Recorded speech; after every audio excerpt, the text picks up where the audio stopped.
আজিজানে মোহতারাম এহেন সমাজে আজকে বেরেলি শরীফের সত্যমিত থেকে আজকে খোরধার লিখনি দ্বারা সমস্ত ভ্রান্ত মতবাদের খণ্ডন করে ইসলামকে পুনর্জীবিত করে বিশ্ববাসীকে উপহার দিয়ে গিয়েছেন।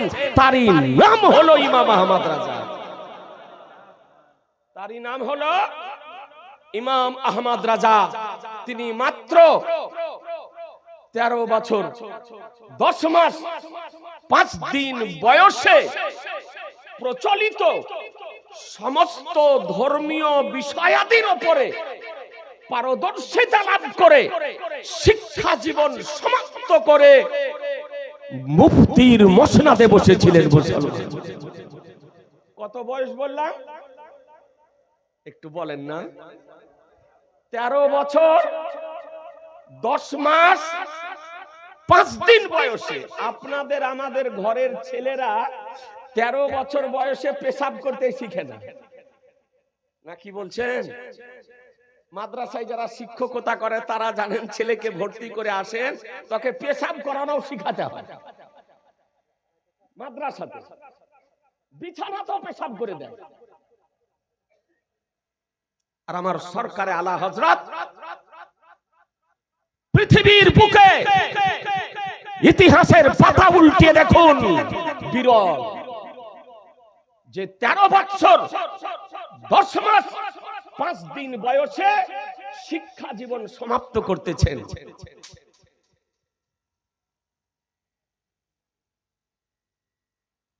ওস্তাদের পড়াতে দেরি হতো, কিন্তু আমার আলা হযরতের পড়তে দেরি হতো না। একবার জোরে সুবহানাল্লাহ বলেন। ওস্তাদের শিক্ষকের পড়াতে দেরি হতো, কিন্তু সরকারে আলা হযরতের পড়তে দেরি হতো না। জি, আমার আলা হযরত বাল্য অবস্থায় ওস্তাদের কাছে পড়তে যেতেন, তো পড়াতেন ওস্তাদের শিক্ষকে।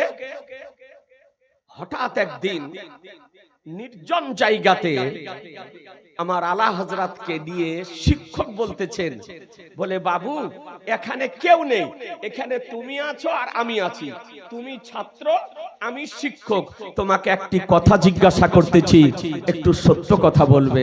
বলে হুজুর কি? বলে আচ্ছা বলো, তুমি মানবের সন্তান না জিনের সন্তান? একটু জোরে বলেন না, আর একটু জোরে। বলে তুমি মানবের সন্তান না জিনের সন্তান? তো আমার আলা হযরত আজিমুল বরকাত আলাইহি রহমা রিদওয়ানের মুখে মুচকি হাসি চলে এসেছে। বলে হুজুর এই রকম প্রশ্ন আমাকে কেন করছেন? কারণটা কি? আমাকে কি মানবের সন্তান মনে হয় না? মানুষের সন্তান মনে হয় না? বলে না, তোমাকে দেখে আমার সন্দেহ হয়, এই জন্য তোমাকে জিজ্ঞাসা করতেছি। বলে হুজুর সন্দেহ কেন হয়? আরো তো ছেলেরা আসে, আরো বাচ্চারা আসে, তার মধ্যে আমাকে সন্দেহ কেন হয়? বলে শোনো, এই জন্য সন্দেহ হয় যে তুমি মানবের সন্তান না জিনের সন্তান, যে আমার পড়াতে দেরি হয় অথচ তোমার পড়া মুখস্থ করতে দেরি হয় না, এই জন্য আমার সন্দেহ হয়। আমার সরকারে আলা হযরত মায়ের পেটের ওলি ইমাম আহমদ রাজা বলেন, বলে হুজুর আলহামদুলিল্লাহ আমি হলাম মানবের সন্তান, আমি হলাম মানবের সন্তান। আজিজানে মোহতারাম, এই স্মৃতি শক্তি ছিল ইমাম আহমদ রাজা রাদিয়াল্লাহু তাআলা আনহুর। আজকে 13 বছর 10 মাস 5 দিন বয়সে শিক্ষা জীবন সমাপ্ত করে বারেলি শরীফের দারুল ইফতা আপনার প্রবেশ করতেছেন। দারুল ইফতার টেবিলে গিয়ে দেখতেছেন একটা আরবি ভাষাতে ইস্তিফতা এসেছে, একটি মশলা এসেছে। কোন ভাষায়? জোরে বলেন না। আরবি ভাষাতে। মশলাটা কি? খুব জটিল মশলা। টেবিলের উপরে রাখা আছে, যে কোন বাচ্চা যদি নাক দিয়ে কোন মহিলার দুগ্ধ যদি পান করে নেয়, তবে সেই মহিলা বাচ্চার দুধ মা প্রমাণিত হবে কিনা। আপনারা জানেন না যে কোনো বাচ্চা 2.5 বছর বয়সের মধ্যে যদি কোনো মহিলার দুগ্ধ যদি পান করে নেয় তবে সেই মহিলা ওই বাচ্চার দুধমা হয়। আর দুধমা যেমন নিজের মা এই রকম হলো দুধমা, যেমন নিজের বোন এই রকম হলো দুধ বোন, যেমন নিজের ভাই এই রকম হলো দুধ ভাই। এই জন্য কোন মহিলা অন্য কোন বাচ্চাকে দুগ্ধ যদি পান করায় তবে কমপক্ষে 2-5 জনকে জানিয়ে দিবে, পরবর্তীতে যেন তার সঙ্গে ওই বাচ্চারা বৈবাহিক সম্পর্কে আবদ্ধ যেন না হয়। কারণ যেমন নিজ ভাই বোনে বিবাহ করা হারাম, এইরকম দুধ ভাই বোনে বিবাহ করা হারাম। এ হচ্ছে দুধের সম্পর্ক। অনেক মা বোন আছেন, মা বোনদেরকে বলবো, তা আপনারা তো জীবনী শোনা, জালসা শোনা পছন্দ করেন, মশলা হয়তো শোনা আছে, যদিও শোনা না থাকে আজ ভালো করে শুনে নেন যে যদি ভবিষ্যতে প্রয়োজন যদি হয় কোনো বাচ্চাকে দুগ্ধ পান করার, তো আপনি দুগ্ধ পান করানোর সঙ্গে সঙ্গে 2-4 জনকে জানিয়ে দিবেন যে এই বাচ্চাটাকে আমি 1 বার কি 2 বার কি 3 বার কি 1 মাস দুগ্ধ পান করিয়েছি।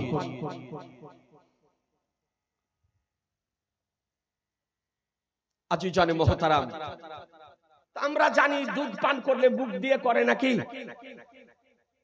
মুখ দিয়ে না, মুখ দিয়ে, কিন্তু ইস্তিফতাটাতে রয়েছে, মশলাটিতে রয়েছে যে কোন ব্যক্তি নাক দিয়ে যদি দুধ পান করে নেয় তো দুধমা প্রমাণিত হবে কিনা।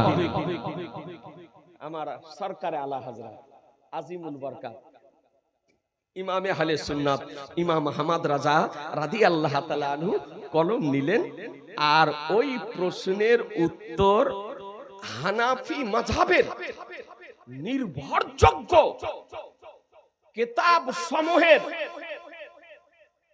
রেফারেন্স সহকারে ফতোয়াকে সুসজ্জিত করে লিখে নিয়ে নিজ পিতা উমদাতুল মুহাক্কিকিন মুফতি নাকি আলী খান আলাইহি রহমা রিদওয়ানের নিকটে গিয়ে হাজির করলেন যে হুজুর এই ফতোয়াটার উত্তর লিখেছি, যদি কিছু সংশোধন যদি করতে হয় তা আপনি করে দিন।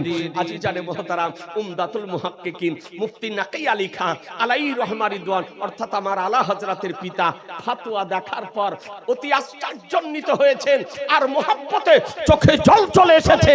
দাঁড়িয়ে গিয়ে সঙ্গে সঙ্গে ইমাম আহমদ রাজাকে সিনার সঙ্গে লাগিয়ে নেওয়ার পর বলেন, বলে আহমদ রাজা, আজ থেকে বেরেলির মুফতির মসনদ তোমার হাতে সমর্পণ করে দিলাম। আজিজানে মোহতারাম, বুঝা গেল যে ইমাম আহমদ রাজা কার নাম, যার হাতে 13 বছর 10 মাস 5 দিন বয়সে বেরেলি শরীফের মুফতির মসনদ সমর্পণ করা হয়েছে, তারই নাম হলো ইমাম আহমদ রাজা। আজিজানে মোহতারাম, তার নিকটে যে ভাষাতে ফতোয়া আসতো, খুব সহজ ভাবে একটু আপনাকে বোঝানোর আমি চেষ্টা করছি। আলা হযরত সম্পর্কে অনেক কিছু শুনেছেন এই মঞ্চে, গতবারও আমি আলোচনা করেছিলাম। কি আলোচনা করেছিলাম অত মনে নাই। মাওলানা বদরে আলম রাজভী সাহেব এই মঞ্চে তিনি উপস্থিত ছিলেন, এখানে আপনাদের পার্শ্ববর্তী ইমামতি করতেন।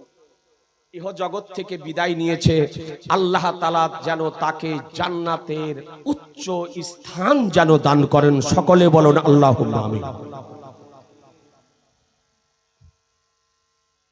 যে ভাষাতে ফতোয়া ইস্তিফতা আসতো সেই ভাষাতে আমার আলা হযরত উত্তর দিতেন। একবার সুবহানাল্লাহ বলবেন না?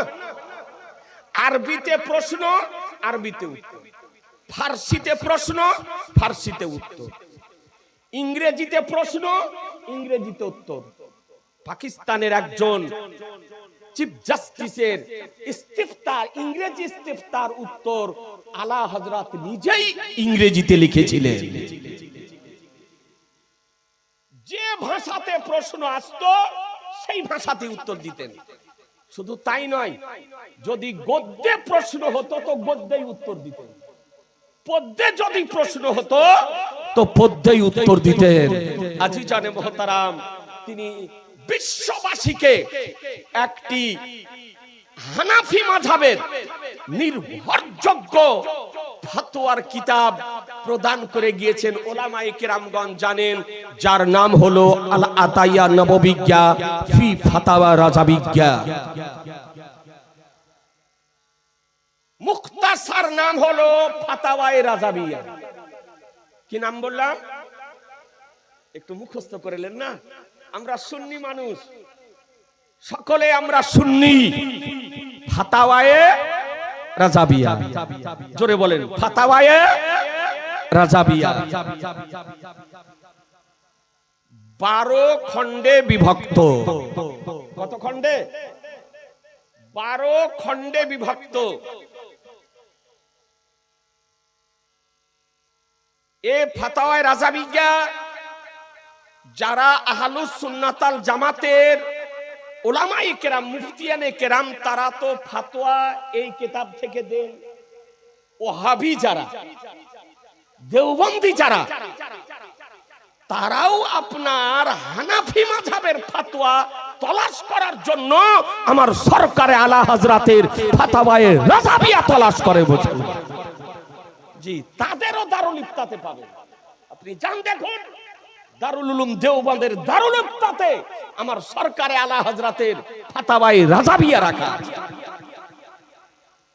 12 খণ্ড, মোটামুটি এতটা উঁচু নাকি গো? এইরকম মোটা মোটা খণ্ড আছে বলছে। জি, কিতাবটির মধ্যে অনেকের কাছে হয়তো আছে, ওলামায়ে কেরামের কাছে। দেখবো যদি মনে করেন সকাল বেলাতেই আপনার ইউনিভার্সিটি, অচিন্তলা ইউনিভার্সিটিতে গিয়ে দেখে আসি। সব মৌলবীর পক্ষে পড়া সম্ভব নয়। এমন এমন আরবি আছে আপনার 10 পৃষ্ঠা, 20 পৃষ্ঠা, 30, 40, 50 পৃষ্ঠা করে শুধু আরবি। আপনার এই আরবি বুঝাই মুশকিল। তো পাকিস্তানের করাচি থেকে বিজ্ঞ ওলামায়ে কেরামের টিম দীর্ঘদিন অক্লান্ত পরিশ্রম করে মুতারজাম ফাতাওয়ায়ে রাজাবিয়া বের করেছেন, 32 খণ্ডে বিভক্ত। কত বললাম? 32 খণ্ডে বিভক্ত। কিছু জ্ঞান পাপী বেরিয়েছে, কিছু মূর্খ বেরিয়েছে,